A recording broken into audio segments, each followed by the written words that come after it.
Good morning, guys, and welcome to today's edition of 600 Seconds of Trading. My name is Alejandro Zambrano, Chief Market Analyst with Amana Capital and TradeCaptain.com. Now I'm going to provide you guys with a quick update on the markets. Before we start, though, as always, I need to stress that trading financial markets is unfortunately risky, and there's a general risk that we'll lose all of our invested money. And if you're new to this, we usually host this webinar at 9 a.m. London time, Monday to Friday, in the live trading room at TradeCaptain.com. Okay, let's begin, and we're going to begin with the euro versus the USD. The market is bullish, and we did bounce from 123.62. And if I take a Fibonacci from this level down here, which is the January 19 low, all the way to the high, then you'll see that we pretty much bounced from the 50% correction level. I do think that if we move back down to these levels, and specifically the 123.94 level, then I think pretty much from these levels all the way down to this low here, I think traders are going to start to accumulate. So I am bullish, but not from these levels. So traders that are not long will probably wait for a pullback to this level and then target 125.50 and 126. Here's the price of Bitcoin, and it's declining today. There's not much happening with these markets. They have been under pressure because of changes in regulatory situation or attempts to regulate things in Asia, and there are big players. I think in Ripple at one point, I think about 25 if not 50% of the daily volatility or volume, was coming from South Korea. And as well, if you've been trading these markets, then you know that around 11 p.m. to midnight London time, which is pretty much 6 o'clock, 7 o'clock in the morning in many Asian countries, we tended to see some strong rises in price. But since the market decline here on the 22nd, those buyers are not there. There's not that push for Bitcoin and many other cryptos to rally because these big guys and big players are not in the market any longer. Instead, of course, we dominated more. I'm not sure if we dominated, but you have now all the big hedge funds and maybe US players and institutions getting more and more involved here.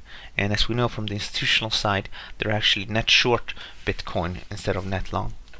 So the overall trend remains intact, and the market is bullish, but I would wait for the short-term trend to align with the big picture, which is a break to this upside. So we'll break here, we will end this, and at that point we will align the big picture with the short term. As well, what is really important to remember, and something I said in today's webinar, is that this market had an amazing 2-3 years, and it's like everything else in life. After a big party, you need to relax a bit because you're hungover. If you drink alcohol, that is. And even if you didn't do that, then you probably need to sleep after that big party. And I think this is really what's going on here. Like, ask anybody that traded the euro dollar in 2014, when the euro went from pretty much 140 all the way down to almost parity, and it was so easy just to to buy dollars and sell the euro because of the euro crisis. It's just going down and down and down. Reminds me a lot about this market, which has just been going up and up and up and up and up. So after such a strong move, the market needs to break. And I'm not saying we will have a break, and I truly hope we don't have a break, but we could have a break, and at one point we will most likely have a break. At one point, this market is not going to do nothing for a year or two, and then when it starts to heat up again, like the dollar is doing today, it starts to become interesting again. So the trick is just to actually jump around as a trader and speculator from one market to another, and the technique one would employ would be a trend following strategies.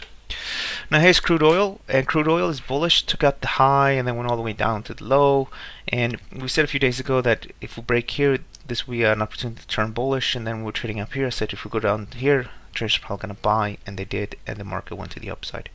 And as long as you're above 367, I'm going to be bullish. Here's the price of gold. We said yesterday already that if we decline down to the breakout level, which is 1,346, that traders would look to go along. We bounced nice from this level, and if we go down to the same level, I think traders are going to look to buy again. Why? Because the price is creating higher, higher, and higher lows, and as long as trade above 1,328, the trend is going to be bullish, and traders are going to be buying and probably targeting 1,366. Here's the DAX 30 under a lot of pressure because of the situation with the euro. As the euro gains, it becomes more difficult for German companies to make money.